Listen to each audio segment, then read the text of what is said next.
To order. We welcome each and every one, our board members, our new board members, and our returning board members. This is the most that we've had in a face-to-face setting in a while. I think we do have some online still. So welcome to those who are online as well. We have one new member that we need to give our oath of office to.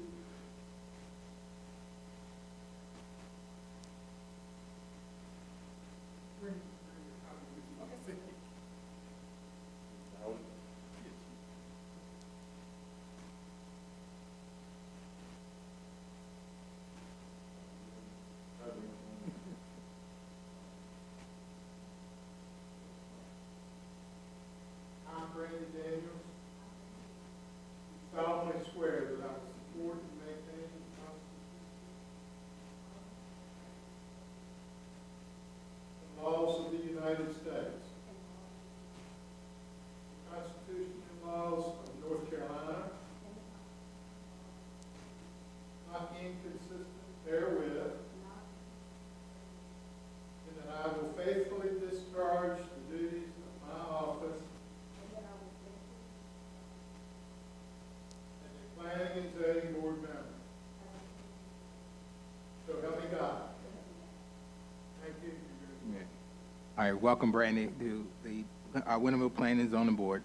We are a good team to work with. So again, we welcome each and every one of you here. We'll take to item 3 of our agenda, excuse absences. Do we have any requests?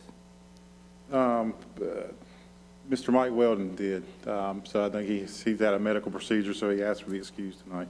Okay, so we'll entertain a motion to excuse Mike Weldon. If I can get a motion. So moved.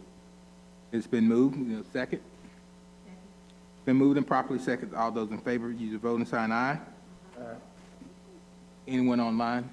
Yeah, we're going to need to do this online since we're Okay. by roll call. So Since we have them, and who else just joined? So we've got Douglas Killian and Darlene Gardner joining via Zoom. So you guys make sure we're going to do a roll call. Just make sure you guys are off of mute, please. Thank you. Dr. Monroe, Aye. Douglas Killian, Aye. Peggy Clyburn, Brandy Daniels, Aye. Darlene Gardner, James Godfrey Jones. Aye. Anthony Klontz. Aye. That's all. Okay, next item, approval of the agenda. You have a chance to review the agenda that was emailed out to you, and that is before us now. Had a chance to consider and entertain a motion. Approve. Motion to approve. Okay, it's been a motion to approve. Second. It's been moved and properly second. Please vote upon roll call. Dr. Monroe, Aye. Douglas Killian, Aye. Peggy Clyburn, Aye. Brandy Daniels, Aye. Darlene Gardner, Aye. James Godfrey Jones, Aye. Anthony Klontz. Aye. Okay. The next item is approval of the minutes from the, was it February meeting? Is that correct? February 21st. February 21st. You've had a chance to review those. Are any corrections or changes that need to be made? If not, we entertain a motion. Doug Killian, motion to approve. We have a motion to approve. A second. It's been properly seconded. Please vote your pleasure upon roll call. Dr. Monroe, Aye. Doug Killian, Aye. Peggy Clyburn, Aye. Brandy Daniels, Aye. Darlene Gardner, Aye. James Godfrey Jones, Aye. Anthony Klontz. Aye. Thank you. Right, new business, staff. Thank you, Mr. Chairman. Planning board members, it's good to be with you guys tonight. So we got a couple action items. The first one being a preliminary plat for Villa Grande Phase 3. So site location, this is out on Red Forbes Road. That's north of its intersection with 903. You can see the parcel numbers there. Acreage is 22.73 acres with a proposed 40 lots. The zoning is R10. A little bit of site history for you guys. This was rezoned to R10 by Town Council on March 14th. So Technical Review Committee did review this preliminary plat on March 5th. And then just a background on the existing Villa Grande phases, they were approved respectively in 2018 and 2021. So as I said, this is Phase 3. So this is the site going into Phase 3, looking out of the existing. So that's the stub road going into the parcels. This is looking out. Brian? Yeah. We don't see it. 1 second. Thanks.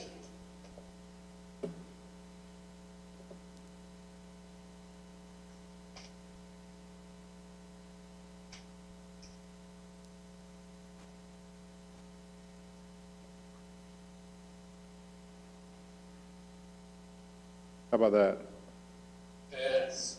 Thank you. Okay, so I'll go back a couple slides. Just so looking, this is interior of the existing Phase 2. So that's looking going into the site on Vicente View Drive. So going there, that's the stub out that was left there. This is out on Red Forbes Road. So this is looking interior. So this was an existing single-family home. It's sitting in the back here. The gravel drive you see there was the private driveway. So just an aerial view, you see the existing Villa Grande phases 1 and 2 coming through here. Just some items of note. You got some floodplain down coming across Red Forbes Road that goes to the east of the property. So you see floodway and floodplain there. So all these are areas of environmental concern, and we'll get into that in a little bit. So again, some more areas of note. All these blue markings indicate riparian buffers. So these are protected stream features. You can see that, and this is the actual site, so you'll actually see it here in a second. So there's the site itself, or the plan itself, so you can see all the lots interior. Item of note, this will be an emergency fire access.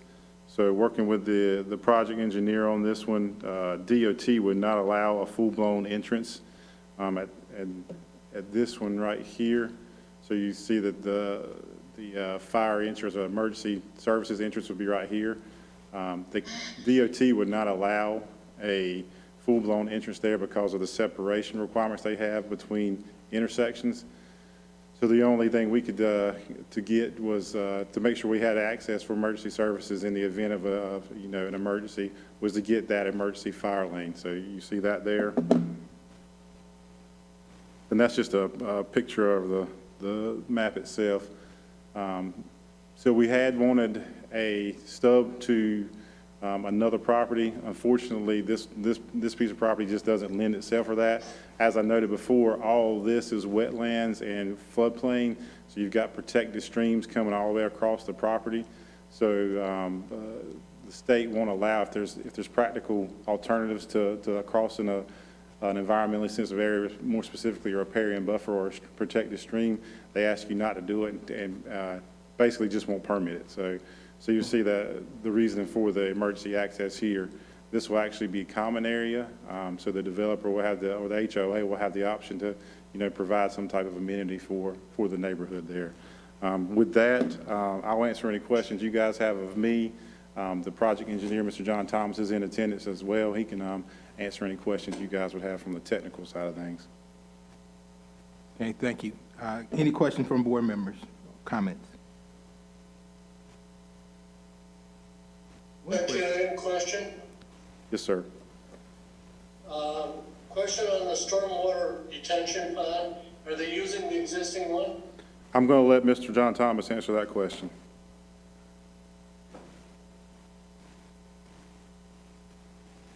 Good evening. I'm John Thomas with Thomas Engineering. This is a low-density project, so there will be no need for any stormwater treatment on this. However, we will have some minor attenuation basins on some of the drainage outlets. I'm sorry, I don't understand. You have a detention pond for the rest of the subdivision, it's not required for this part? No, sir, because it meets low-density standards.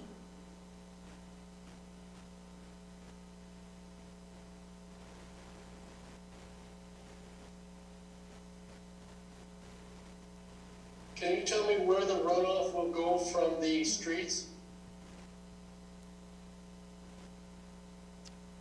It's shown on the plan on several locations. There's some curb outlets, or similar curb outlets that go, I guess, to the upper right of the plan as you're looking at it. I can't seem to find the north arrow on here, but I think it's to the northeast.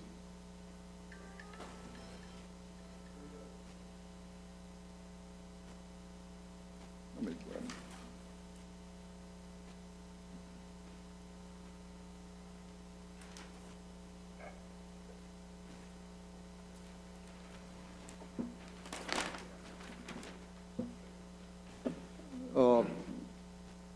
Currently, we have outlets that go between lots 34 and 35 with an attenuation basin near the end of the lot. We have another outlet between lots 139 and 140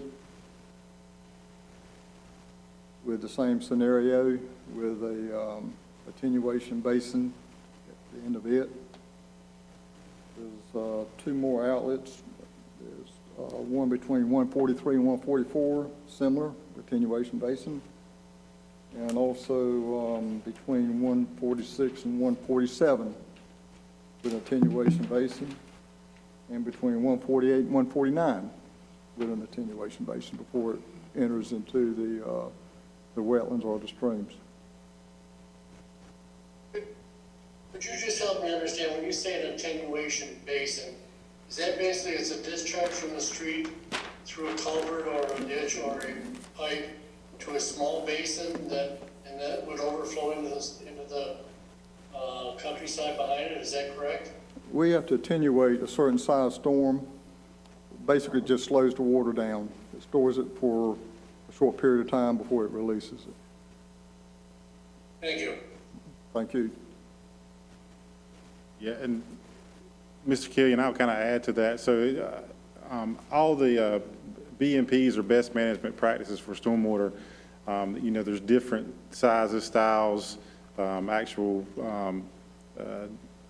situational requirements that would, or situations where it wouldn't require a full wet pond. So sometimes you can use these other approved BMPs like the attenuation, or the, could be just a simple swell sometimes. But as Mr. Thomas just said, this one would not need the full wet pond or wet detention pond. So those little areas holding the water back would meet the state criteria for the stormwater discharge. Now there are requirements, and when you're going into a wetland or a riparian buffer where they have to meet like what they call daylight or sheet flows, which that's what the engineering has shown that they'll be able to do that. And these things currently already exist in phase 1 and 2, so we're just continuing to add to this particular project. So everything should be in place per phases 1 and 2, correct? That's right, yeah. Mr. Jones, I think you had a question? Yes, will the owners be subject to flood insurance? So when you're talking about flood insurance, anybody can get flood insurance. So we are a CRS community. We are the NFIP, so the town can, any resident in town can get flood insurance, and so they won't be required unless the building footprint is inside the floodplain, the MAP floodplain. None of these housing sites will be in the MAP floodplain, therefore they won't be required, but they can get flood insurance if they want, at a really, really good rate. Anytime you're outside the floodplain, you can get it for a really, really good rate, for just a couple $100 a year, really. Are there any other questions or comments from board members? If not, we'll entertain a motion on the preliminary plat for the Villa Grind Phase 3. I make a motion for approval of phase 3 and then I second. Okay, it's been moved and properly second. Please vote your pleasure upon roll call. Dr. Monroe, Aye. Doug Killian, Aye. Peggy Clyburn, Brandy Daniels, Darlene Gardner, Aye. Mr. Jones, Aye. Mr. Clons, Okay, next item, the final plat for 11 at Main, Phase 1. All right, thank you, Mr. Chair. So you guys will recognize this project. This one's 11 at Main, so Phase 1. This is a final plat. So this one's at the intersection of Main Street and Winterville Parkway where looks like they're digging up the whole earth over there. I'm sure you guys have seen it. So parcel number 05589. So this is a 10-acre site, 10.5 acres with 97 lots, will be 97 townhomes, but they will be on the individual lots, and the zoning is multifamily residential. So going back a little bit, for site history, special use permit was issued by the Board of Adjustment back in May of '21. The preliminary plat was subsequently approved by, or recommended approved by this board, and then ultimately approved by Town Council in August of '21. And then construction plans were approved in December of '21. And the Technical Review Committee did review this plat, or did review this plat on April 5th. So just, this is looking back into the site. It's kind of catty-cornered. So behind you in this picture is going to be Highway 11. Across the road is the insurance agency. So going to the left is the sidewalks going down Main Street. You see the road over to the right, which would be Highway 11. It's kind of washed out on your screen, and this would all be interior of the site. So you guys will recognize that's the Shrine, no, the Rotary Club sign right there. So this is back on Highway 11, looking interior of the site. So this is 11 over here. Main Street would be back over here. Mill Street would be over here. So you can see in the distance, Winterville Machine Works right there. So an aerial of the site, again, you see Highway 11, Winterville Parkway here, Main Street here. This is Mill Street right here, Winterville Machine Works right here, Blunt and Cooper going into the interior of the subdivision. So there's your Phase 1. So you can see access coming off Highway 11, Winterville Parkway there, access coming off Main Street here, coming interior here. So this will be your 97 lots that are being platted right now. So you can see interior of this, 2 stormwater ponds on the back and then here. There's a better shot of it, just the plat itself. Again, they'll orientate you that this one's a little bit turned, so Main Street's here, and Highway 11 would be here. There's your entrance off Highway 11, entrance off Main Street. This is going back up to Mill Street, and this is Cooper coming in right here. Here's all your lots here, stormwater pond there, stormwater pond there. So staff does recommend approval of this one, and I'll answer any questions you guys have of me right now. Any questions from our board members? Brian, the entrances again, one is on Main Street and the other was on 11? Yes, ma'am. So we are right in only here. So you really only have an entrance here. So right in, right out. So you only get in coming from the northbound lane. And there's your entrance off Main Street. So, and there will be a turn lane, obviously a decel lane here coming in, and a decel lane here coming in.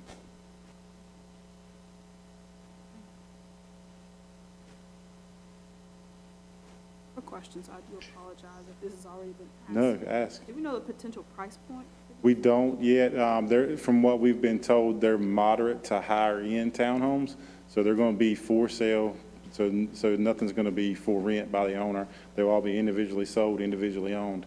But from everything we've been told, I've given a range from 160 to 210, somewhere in that range. That really goes dependent upon the market as well as, building materials. But you're looking at, a 1,500 square foot townhome with a garage on most of them. So. Brian, follow-up question on that? Yes. Will there be a review of the architecturals on that? So this one, no, there won't be. This one actually, they got a vested right on this one, so they actually applied for their special use permit before our ordinance took effect. So our ordinance took effect with the new architectural design standards for multifamily residential back in June of 2021. They got their initial approvals in May of 2021. Fortunately, I have seen the renderings for these. I think even without our requirements, they're going to meet what our standards look like. So these are, like I said, these are going to be a moderate to a higher end product. So from everything I've seen, they're going to be a quality product. Now, obviously, our ordinance doesn't enforce those requirements, but I feel confident in what the builders and the developers have showed us that's what the product's going to be.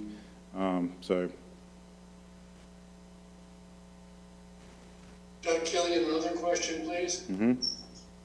The question is, and you know what I'm going to ask is about sidewalks. The drawing is rendering is so small, I can't see sidewalks. But I believe that because of the density, they're requiring sidewalks on both sides of a street that is occupied. Will the sidewalks continue for phase one all the way out to Main Street?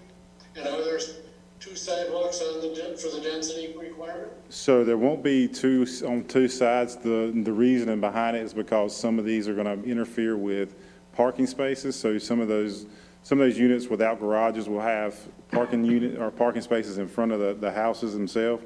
So the sidewalk would be on the opposite side of the street. So they are interior of the subdivision. They are on one side of the street. So again, this is going to be one of those things that the subdivision ordinance dictates.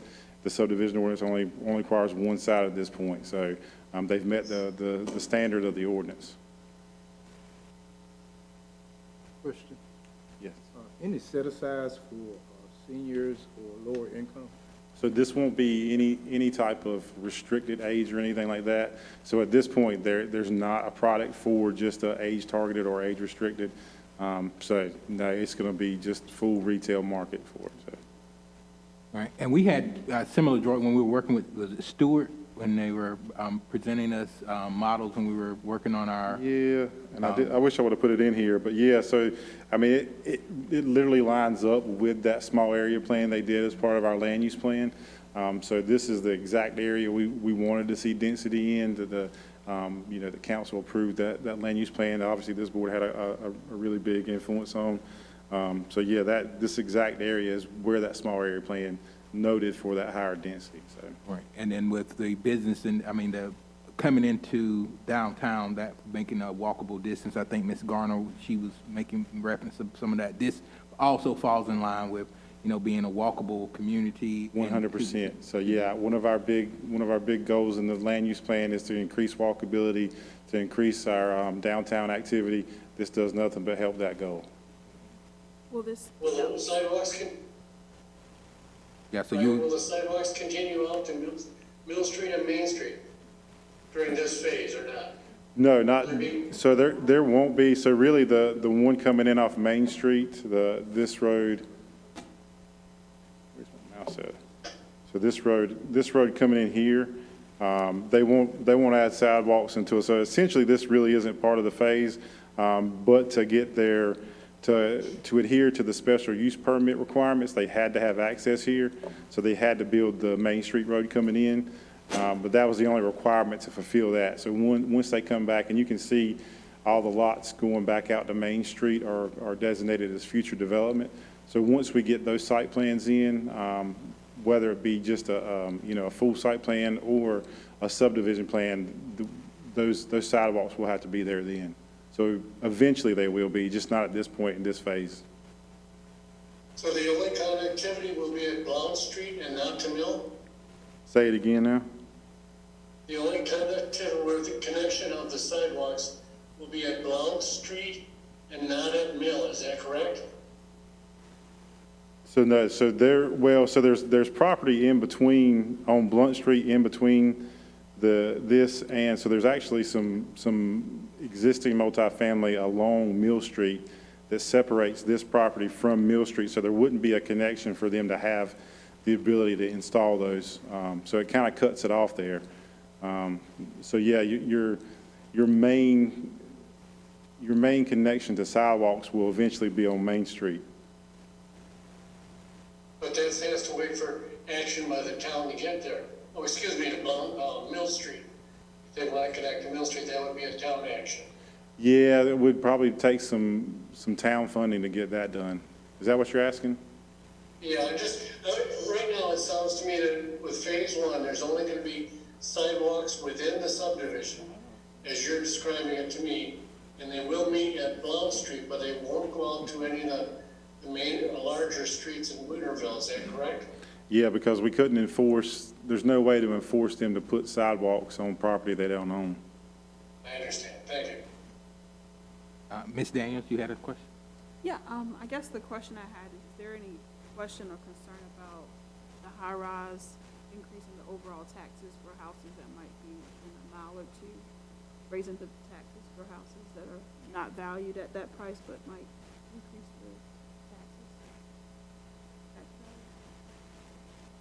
That's a very political question. I just- And it's a great question. So potentially it could raise, property values around it. Sometimes that's good. Sometimes it can be bad depending on the situation. This part of the town, though, you're looking, there's not a whole lot of residential other than what's there already. Obviously, not other. So you got residential, it's going to be along Main Street. So, and then you're going to have another planned community on this side of it, on the south side, and then the multifamily here. So the potential impacts would be probably directly associated with these. So the way the town plans work, or the way the town plans envision that corridor going up Main Street is essentially going to be, at some point, wanted to be commercial. At some point, wanted to be a mixed use. So the residential component, yeah, it could affect their property values to go up, which would only increase the likelihood that it would turn into commercial. So. Any other question from board members? If not, we'll entertain a motion for the final plat for 11th and Main, Phase 1.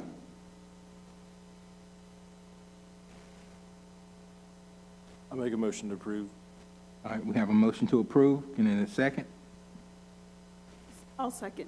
Okay, it's been moved and properly second. Please vote your pleasure upon roll call. Dr. Monroe, Aye. Mr. Killian, Aye. Ms. Clyburn, Ms. Daniels, Aye. Ms. Gardner, Mr. Jones, and Mr. Klontz. Aye. All right, the next item, item 3, rezoning McLaughlin Tract. And this is a request, and that our approval is either to recommend to the town council. Our decision does not guarantee anything. It's just our recommendation to those, just as a reminder, and to our new board members, that this board only makes recommendation to town council. The final approval is left in the office or on the pleasure of the town council. Staff? Thank you, Mr. Chair. It's a great point, but I would reiterate that council really puts a lot of weight on this board's advice and recommended approval or denial. So the applicant for this rezoning request is Nolan Commercial Contractors. So the location is Winterville Parkway and Reedy Branch Road. That's south of this intersection with 903. Parcel number is 16207, 34.72 acres, currently zoned agricultural residential, and the proposed rezoning is R6. So the adjacent property owners were mailed notification of this rezoning request on April 4th. A notification was posted on the site on April 5th. So you see there on the screen, the property outlined in blue is the subject property. So you got Reedy Branch here, and sandwiched between Reedy Branch and Winterville Parkway. So this over here, 05589 is what we were just talking about with 11 at Main, 903 right there. So over to the west of the property, you've got Summer Winds, Magnolia Ridge, Copper Creek, all those subdivisions. So your aerial photograph, again, sandwiched between Highway 11, Reedy Branch. You can see this is Laurie Ellis Extension right here. And over again, on the left of your screen or the west of the site is the Summer Wind subdivision, Copper Creek, and then Magnolia Ridge. So just showing the rezoning map overlaid on top of the aerial. Again, it's just the site we're looking at outlined right there in blue and red. The current zoning, you see it denoted here as an AR, agricultural residential. As you guys know, agricultural residential is just kind of a holding place for everything that hasn't been developed out in the outward part of town. North of it, general business. South of it, general business. You got a little bit of AR still down here with some single-family homes. That site right there is the Village Market. Industrial across the 11, that's Wintergreen Commons. And then you got a slew of R15, R12.5, and R10 over here with the subdivision we mentioned before. Existing land use map. So it's just showing what's out there. So basically, you're looking at the green means it's vacant or tented or agricultural land. All the other yellows and stuff would be residential. So you can see some single-family residential here, and then the commercial right there. So future land use plan. So this is the pink or the kind of mauve color is a urban neighborhood character area. So you can see that's what this is all located in 100%. So our urban neighborhood is primarily medium-sized lots with single-family detached residential and occasional small-scale context-sensitive patio homes and attached residential can be permitted if the design criteria are met. So generally speaking, this is going to be 3 to 8 dwelling units per acre. So that's kind of a big swing, 3 compared to 8. But it does match up with that urban neighborhood character area. It does match up with that higher density of 8 dwelling units per acre. It's going to be really hard to get 8 dwelling units per acre unless you're going multifamily. Hence, the R6 would give you a little bit closer to that 8, probably more than the neighborhood of 6, potentially 7. In working out design, you may not get quite that much. But as always, we like to look at our land use plan and dive more into the details of the urban neighborhood character area. So looking up, somewhat general, somewhat higher density, predominantly single-family detached residential housing, some attached housing, and/or small-scale commercial retail restaurants is allowed at select locations. Potential zoning, that's the one we always like to look at. R6 is listed as a potential zoning district in there. So we always like to look at our policies and recommendations. So policy 3, reinforce the town's identity as a family-friendly community. This is under our economic development policy and recommendations. But to support rezonings to residential uses in the suburban residential and the urban neighborhood character areas as identified on the future land use map. So as stated before, this is an urban neighborhood character area. So with that, all that being said, planning staff does find that the request is reasonable and in public interest because the proposed zoning district is compatible with the surrounding land uses and the future land use plan. So the staff does recommend approval of it to rezone 34.72 acres from AR to R6. So our rezoning process, public comments can now be entertained by the Planning and Zoning Board. Then the Planning and Zoning Board will make a recommendation to council. Public hearing will be scheduled at the next council meeting, which will be May 9th, and then town council will hold the ultimate public hearing on this request on June 13th.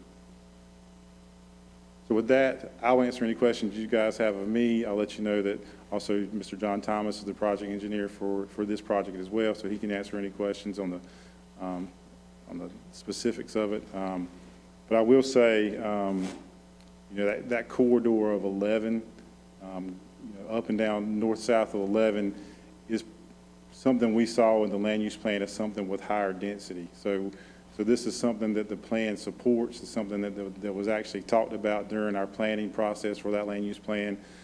So that's why staff does recommend approval, because it does fit in with the vision of what Highway 11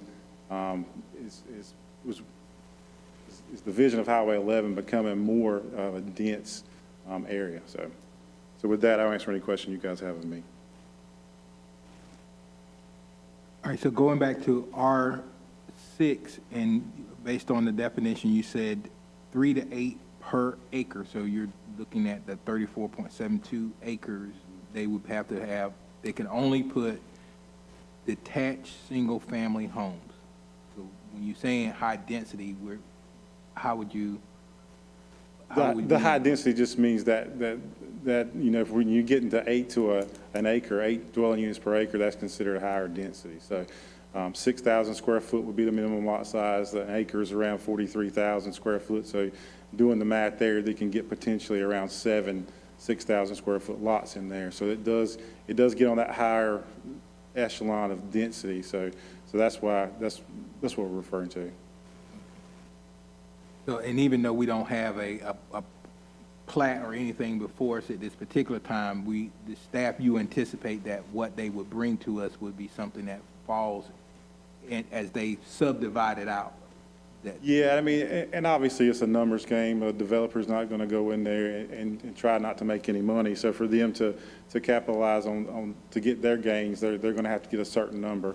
The R6 is what they determined would be a good product for them and to get the number they needed to have their return on investment. So, Brian, I have a question. I feel like this board and the town is trending toward higher density development. I seem to feel that and see that, and that concerns me. The person making the request for the zoning, I would like to have heard his comments on the R6 zoning and what his plans were. sure. Which I would like to know a little bit more about. Yeah, and that's in the public comment session. Mr. Thomas can answer any of those questions as best he can. So, Is he here? yep. Yeah, Mr. Thomas. If you're ready to open it up for public comment. Right. Does the, and we have these, are the people who wrote these letters, are they here tonight, or this is their statements that they want us to review? So yeah, I don't know if anybody's in attendance that actually wrote that. I've never met them personally, so, but yeah, obviously wanted to bring attention to both the letters that we did receive today concerning it. We can read over them if you guys want. I don't mind reading them out loud. Oh yeah, I guess you don't have them, Doug and Darlene. Sorry about that. I didn't have time to send these out. We just got them today, so I will. Just a summary's okay. He says a summary would be. Okay. So basically, I think that the main, well, let's just read them and have them in the record. Is that fine with you, Don? Okay. Mr. John and Linda Keffer, 5213 Reedy Branch Road. So this is in reference to the rezoning request. Inasmuch as space is to be limited for attendees, we thought it would be a good choice to respect that and send in our thoughts about this rezoning plan rather than attending. The 34.72 acres has an impact on the town and the environment, some negative and some positive. Granted, there will be a huge tax base added, but Winterville has been selected as one of the best places to live in North Carolina. The comments made by new people coming are open spaces, fresh air, and small town feel. Winterville needs to keep that aspect of living here in perspective. We really don't need to add more housing units here at the expense of becoming a bedroom community for Greenville and towns as far away as Raleigh. A second issue is our natural environment. When we moved here 30-plus years ago, deer, possum, and occasional bear wandered through our area. Then Magnolia Ridge, Summer Winds, Copper Creek were built. Wildlife of the type we experienced has moved on. For the quote-unquote green environment, the crops cleansed the air. The rain was absorbed into the earth with minimal runoff. Light pollution was at a bare minimum, and those all increased with the addition of developments on Reedy Branch Road. Another environmental impact is the increase of vehicle traffic and polluting exhaust from those additional automobiles. There's also an increase of environmental noise associated with the cars, and especially motorcycles, which particularly increase the disturbing, not really, cacophony, C-A-C-O-P-H-O-N-E-Y. Is that right? Cacophony of. Cacophony, that's the word, of mechanical noises. As for the increase in housing on the 34.72 acres of parcel 16207, are any contractors or city planners going to take these issues under advisement? For example, building roads leads to water runoff. Semi-pervious construction methods for streets and driveways could reduce this. Are there to be numerous security street lights? Lower intensity directed lights could reduce light pollution. The reduction of annual plantings can't be replaced with just grass when there are acres of building foundations on the parcel. Are responsible builders including the addition of cleansing trees to the housing lots? Considering the size of the construction, are traffic patterns going to be modified on Reedy Branch Road or Highway 903? There should be multiple entrances and exits for safety to reduce congestion during high traffic periods. We are not, in theory, against the building of this parcel. We are asking that modern, science-directed approach be applied. We've moved into the 21st century. There is little reason to have our community designs anchored to the 20th century mindset. And signed by the Keffers. So this next letter from Mr. Thomas McLawhorn, he's an adjacent property owner.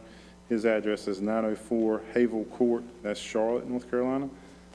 So ladies and gentlemen, he goes on to say, good evening, I'm Thomas McLawhorn. I own the property with the longest boundary in common with the property with which Nolan commercial contractors have requested you consider for rezoning from agriculture residential to R6 zoning district. While I'm happy the owners, my cousins Ryan and Dan McLawhorn and their sister-in-law, the widow of their late brother Michael, have agreed on a prospective buyer and the proposed future plans for the property. I personally have no knowledge of their plans. My purpose for being here tonight is to become educated about the details Nolan has in mind to make two requests of the board and the planning director. First request, when reviewing the Nolan commercial contractor's plans for developing the site, please ensure that they include comprehensive detailed plans for managing water runoff within the confines of your site so that it does not impact my property in any way. Although Alfred McLawhorn, the grandfather, Ryan, Dan, Michael, and I have in common dug agricultural ditches to drain water from his fields, they are woefully inadequate for managing water runoff from residential or commercial development with impervious surfaces. Unfortunately, water of that magnitude could flood my fields, so appropriate plans for managing water runoff are essential, as my plans are to continue using my land for agriculture. In the past, when listening to a broadcast of the proceedings of this board, I heard one member ask a question regarding how a development proposal they were currently being asked to consider would affect a previous proposal approved during a recent session. It was a reasonable, thoughtful, considered question, but the response surprised me. Oh, they are family. They will work it out, end quote. Please remember, we are independent property owners, and the assumption that, quote, they are family, they will work it out is grossly inadequate and undeserves those concerned. I speak from personal experience and kindly and respectfully remind the board that my property has easements, covenants, and ingresses and egresses on Reedy Branch, as well as Highway 903 South, approved by a Pitt County judge. These covenants and easements are on file at the Pitt County Courthouse. It is my recommendation that the board compel everyone who presents a development proposal to you, ensures you in writing that they have checked the deeds, covenants, and ingress and egresses governing surrounding properties, and the presenter assures you what they are presenting in no way conflicts with those existing covenants, deeds, and ingresses and egresses. Thank you. So with that said, I think the main kind of takeaway is they're looking for adequate stormwater planning, which obviously we go by the state standards, state of North Carolina standards for stormwater treatment. So any and all plans will be accompanied by stormwater calculations and a stormwater plan, and we'll ultimately get a stormwater permit. So. But at this time, they're just asking to rezone from agricultural residential to R6. That's correct. So we don't have plans or can address any of their concerns at this time. At this time, that's right. So I'll go on to say that the rezoning would allow them to actually start producing their designs for the subdivision if the board so sees fit to approve. So once they get that design in, then the stormwater stuff kind of falls into place as well. We have members in our audience. Are any of you here to speak on this issue? I'm Ryan, the one you've already heard my name.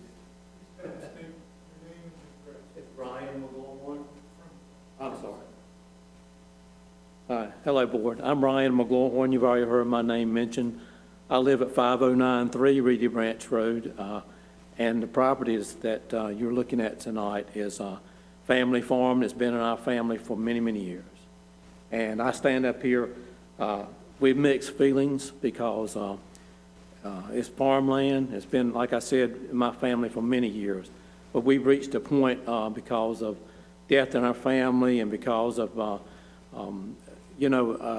34 acres has some woodland in there, but it's beginning to point where a small farm is just not feasible to, economical for us to farm anymore. I mean, we don't make a lot of money out of it. We just lease it out. So with all that said, we've made a hard decision last couple of years to look and sell it, and it's been a difficult one. I still live there, by the way, and I have the house next to me, which was built by my grandfather in 1875. My son lives there, and we intend to stay there. So, I've looked at some of the work this developer has done in the past, and it looks very good. I can't sit up here tonight and tell you what he's going to do. Obviously, you've already, seen that he's got to make his money. But from what I understand and what I've seen, and I've talked to him very briefly, they look like they'll have a good plan for us. And as much as Winterville grows, I understand my cousin's concerns. His property's next to us.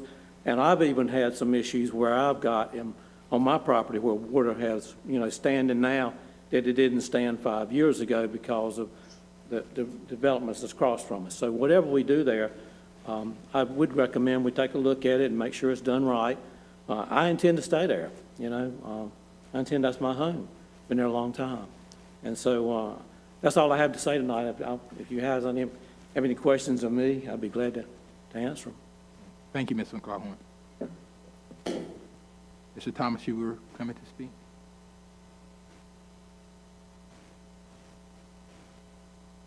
I'll try to be brief. The environmental stuff is a lot of people's concerns.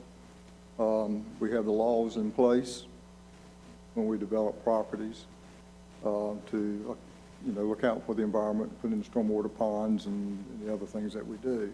And this project won't be any different than all the rest of them I've done for 40-some years. I know that this is an R6 zoning that we're asking for. And I can assure you we're not going to cram 8 units per acre in there.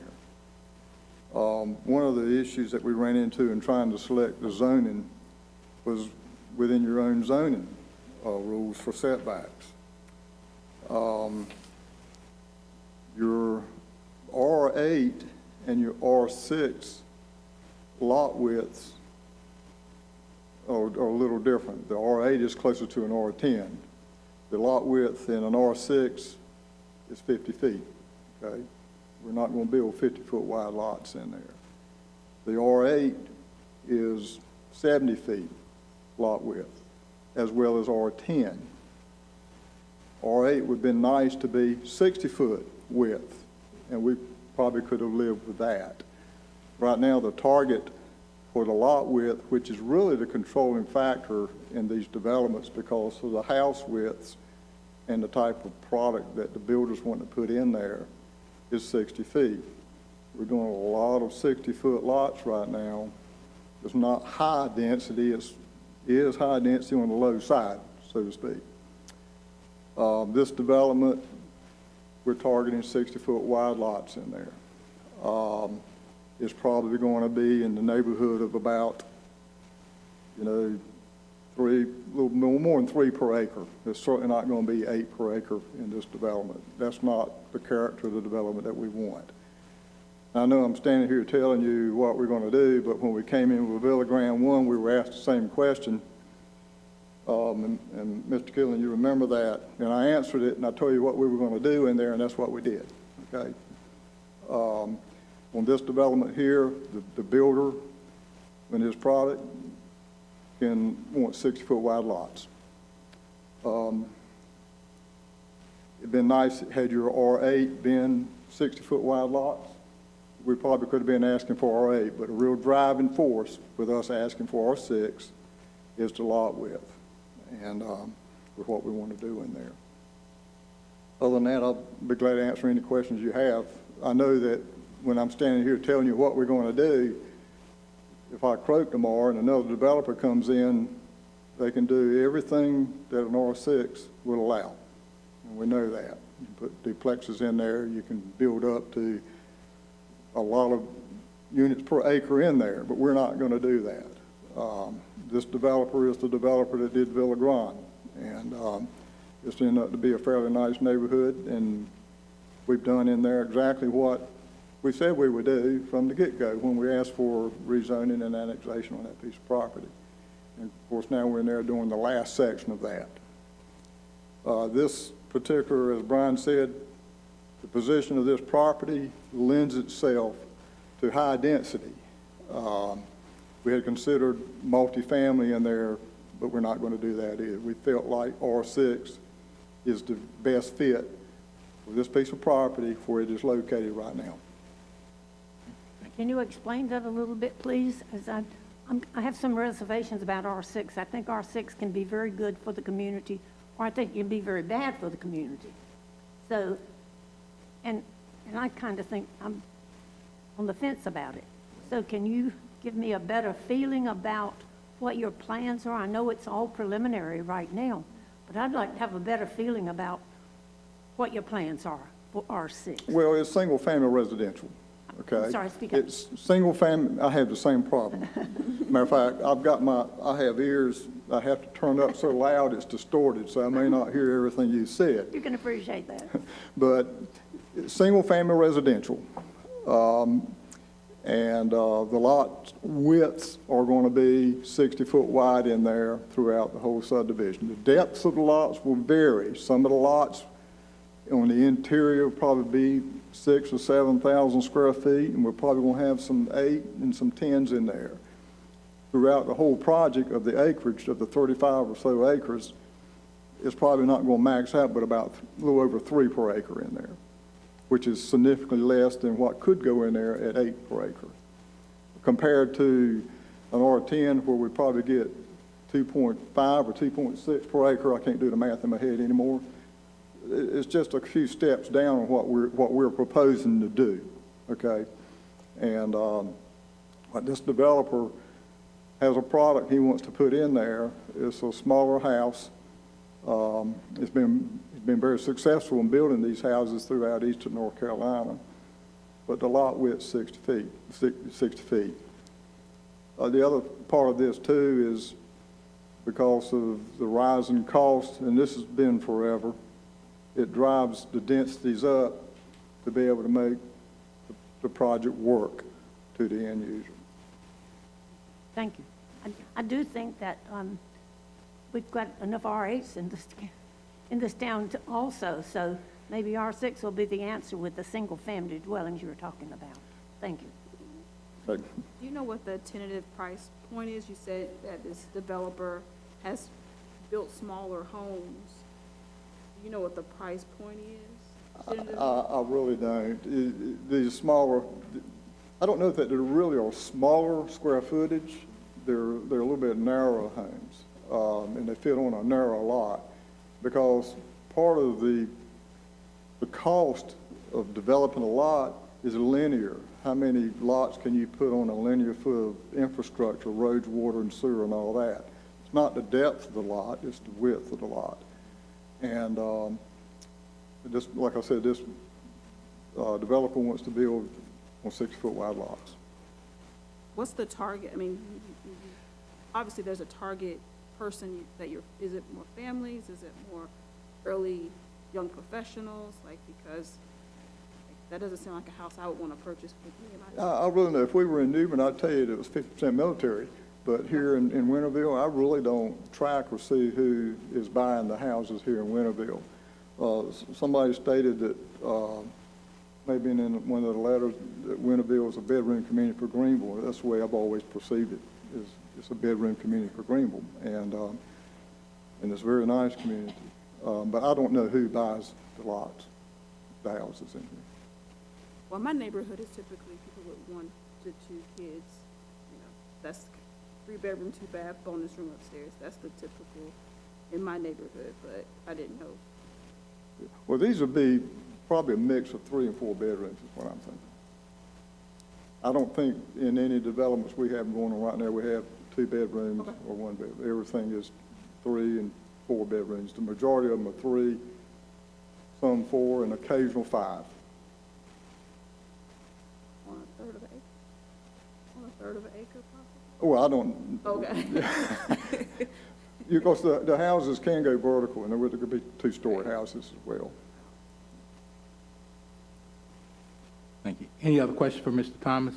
Any other comments Mr. from? Chairman, Yes, can the board hear me when I speak? yes. Okay, thank you. Mr. Chairman, I'd like to question, this is an R6, which is a high-density development, which I'm not opposed to because it follows the comprehensive land use, which was, adopted by the board in 2019. However, Brian, you may correct me if I'm saying this wrong. We're in between a subdivision law that says for high density, we can have one sidewalk on one side, and we have a comprehensive land use plan passed by the same board that says we need a 2 sidewalk on each side. You know me as the sidewalk guy, and it's really important to me that this R6 have sidewalks on both sides. However, correct me if I'm wrong, the subdivision law will not require this. So if someplace along here it isn't required, and it's not stipulated, I'm going to be against it because it's not going to meet the sidewalk requirement required by the comprehensive land use. So please help me understand how we resolve this.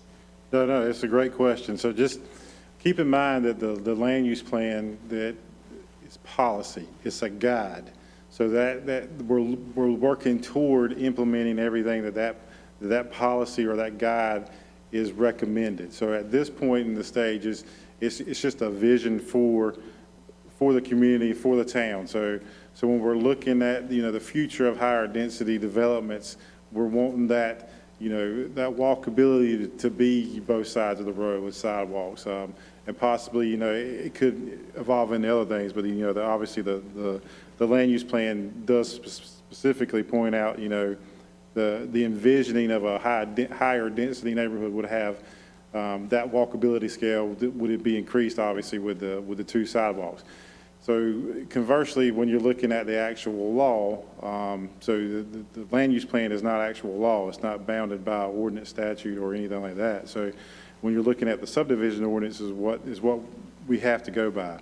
So this is one of those things where you're trying to catch up enough to get the ordinance updated to reflect what the vision of the land use plan is. We just haven't got there yet. We don't have enough staff to get that stuff done. So and I've talked about this over the past couple months, maybe 6 months with you guys, that's coming to you guys in the near future. I just don't have every time I think I've got a good hold on it, I get set back with more development plans or something else that has to be done, so that takes a back burner. So it's sitting on my desk right now, marked up in red ink. So eventually that subdivision ordinance is going to be, those proposed ordinance amendments will be in front of you. My goal was actually to have it to you last month, and obviously we're here and I don't have it to you.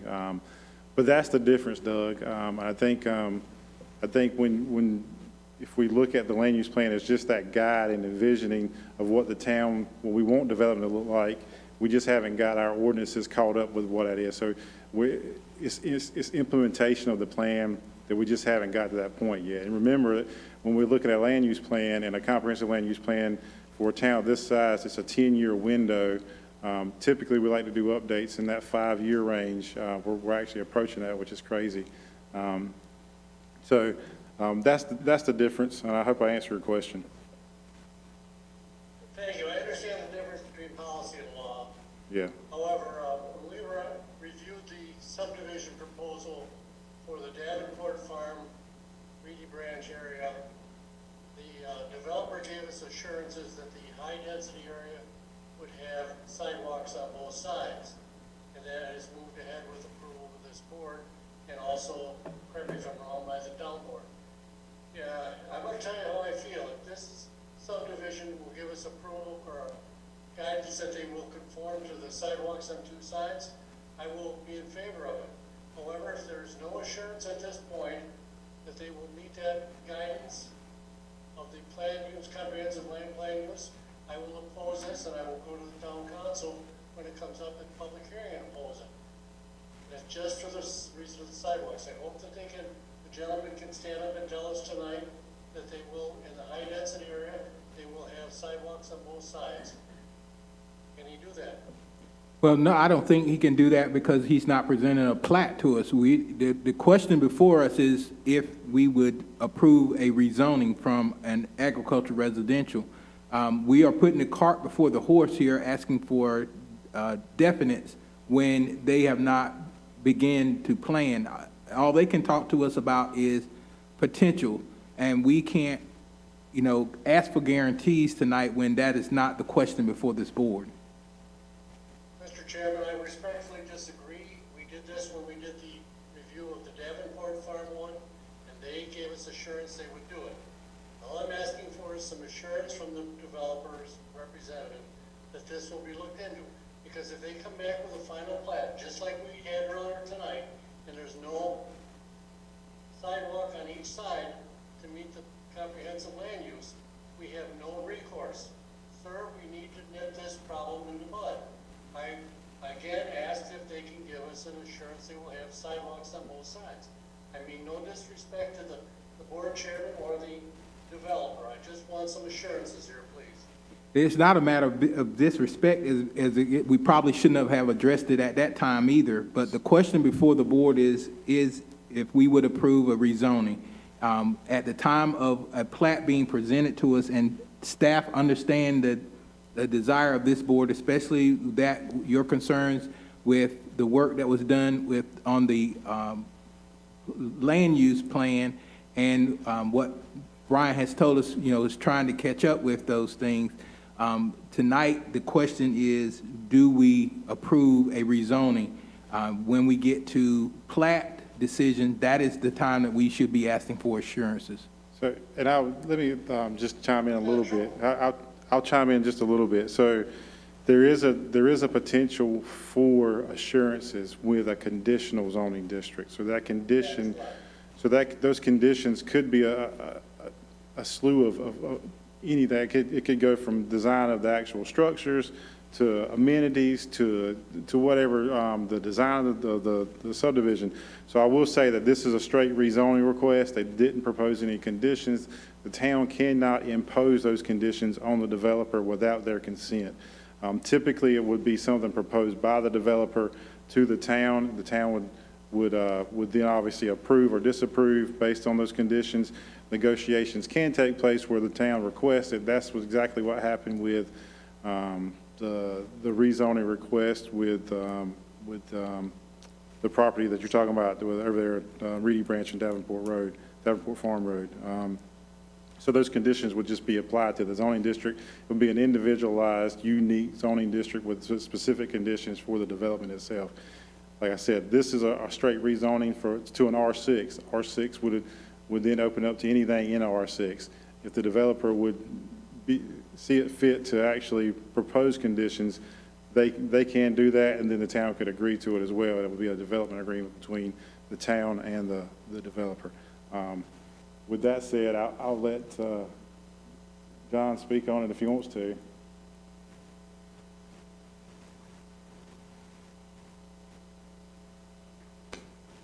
I'll give it my best shot, Mr. Killian. Certainly with higher densities, I agree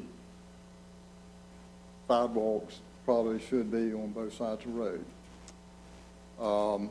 We've not completely developed the plan yet. I would say that if I'm sitting in the shoes of the builder or the developer,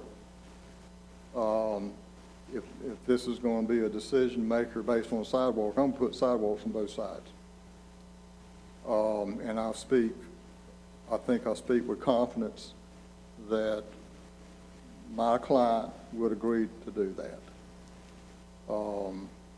But again, this is probably not the place to do that until we've developed a plan and presented it to you. I'll also say that the majority of the time, my client goes the way I asked him to go.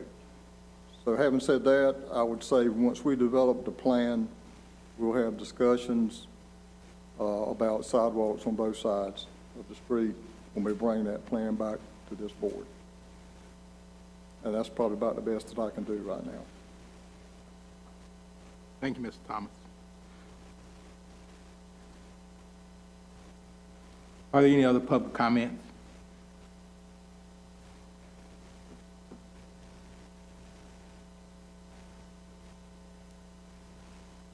Good evening. My name is Sandy Gail Edmondson, and I own the property adjacent to this property that they're trying to rezone. I have horses and dogs there, and I've been there for 25-plus years. The magnitude of this development with regards to R6 does concern me. I do think you're cramming a lot of people in a small area. What I would like to request is a berm between my property where my horses and my kennels are. I've invested a lot of money in this property with my dogs and my horses, and I would like to make sure that that investment is protected by a buffer between my property and the proposed development. Thank you. Thank you. Just for clarity's sake, I'll point out her property so it'll be, it's really hard to see on that one. This property here, right? I'm looking at the right one, right? That's that line right there, and this is where you would. So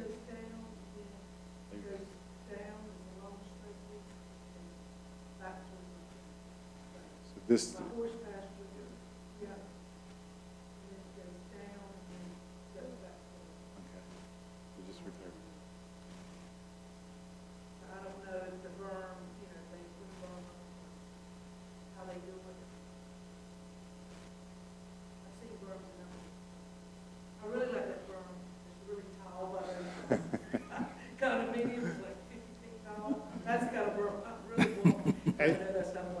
And I'll say this, I mean, it's not, I don't want to say unusual request, but that's something that the developer and you as a property owner would need to work out. I don't think that's something obviously we could stipulate from a design but I will say that, there's probably going to be a lot of dirt being moved out there. I don't know if and I don't want to speak for them, but or for the developer, but potentially it's something that could possibly be worked out.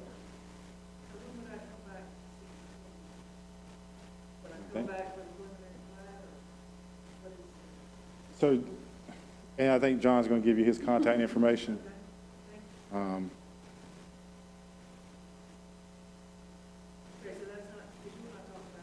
Right. Yep, and obviously if an agreement between you guys comes, we'll make sure it's noted on the plat. We can do all that. The construction phase is really where it would come into play. And it would really be something maybe getting into, we're getting a little bit off kilter here, but getting into some possible easements or something like that for, I don't know, something that we would have between you guys, but obviously working it out between Nolan contractors would be more advantageous. Yes, I think at this point and the hour that we are in, that we've kind of strayed from what is actually before this board, and that we need to get back to that point with regard to just the rezoning request. All the assurances and other things, as Mr. Thomas has told us, they don't even have a plan, a finalized plan that even fill out the application for a plat yet. So we should just consider what is before us if we will approve or recommendation to the town council for a rezoning of the McLaughlin tract from AR to R6. I make a motion that we approve the rezoning request to R6. Okay, we have a motion and a second. Ms. Clyburn and Ms. Garner, please vote your pleasure upon roll call. Dr. Monroe? Aye. Mr. Killian? Nay. Ms. Clyburn? Ms. Daniels? Nay. Ms. Gardner? Aye. Mr. Jones? Mr. Clance? Aye. Approved 5-2. Okay, it stands approved.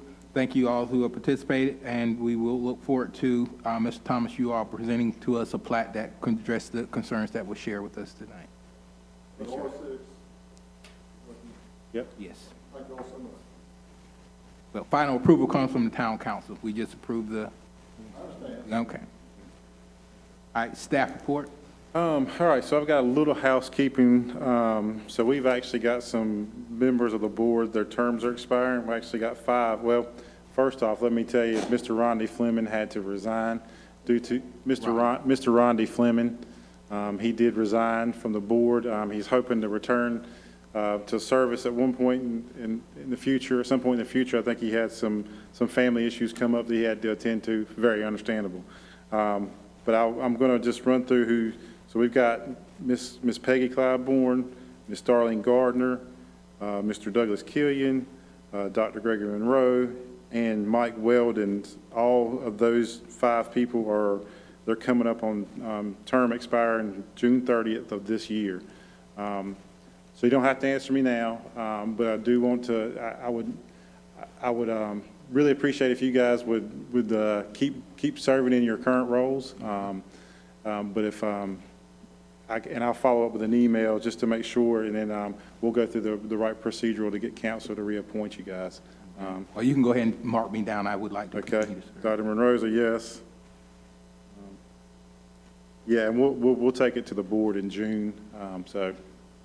And I'll say, so in that point, since Mr. Fleming resigned, Ms. Daniels as an alternate, you'll move into his permanent regular role.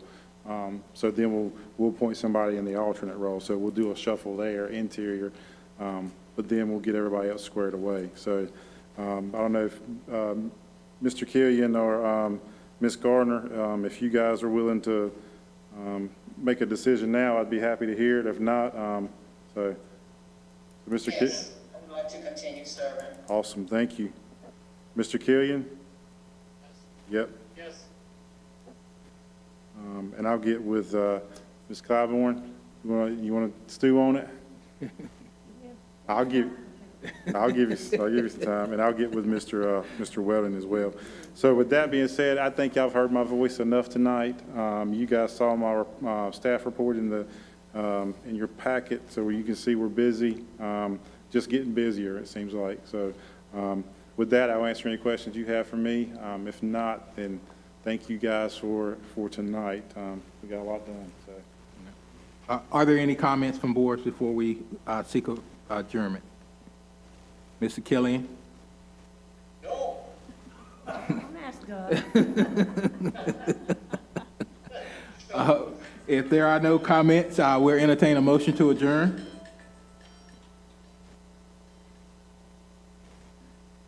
So moved. Okay, it's been moved I'll second. and seconded. All those in favor, please vote upon roll call. Who did we get the first and second? Doug and then Mr. Okay, thank you for the clarification. Gets a little busy up here, over here sometimes.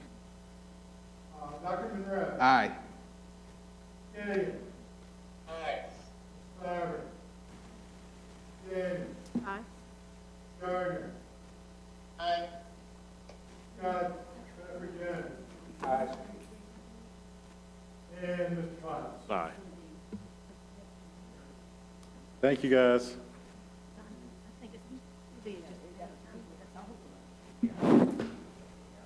Because, you know, we had that tiebreaker that just moved down there. I'm sorry, say again. Tiebreaker. That makes sense.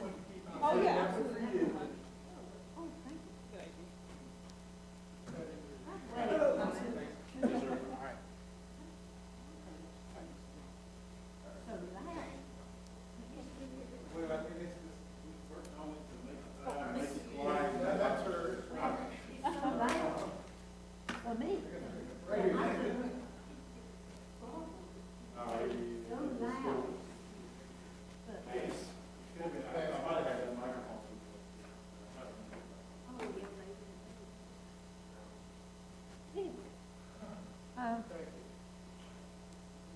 All right.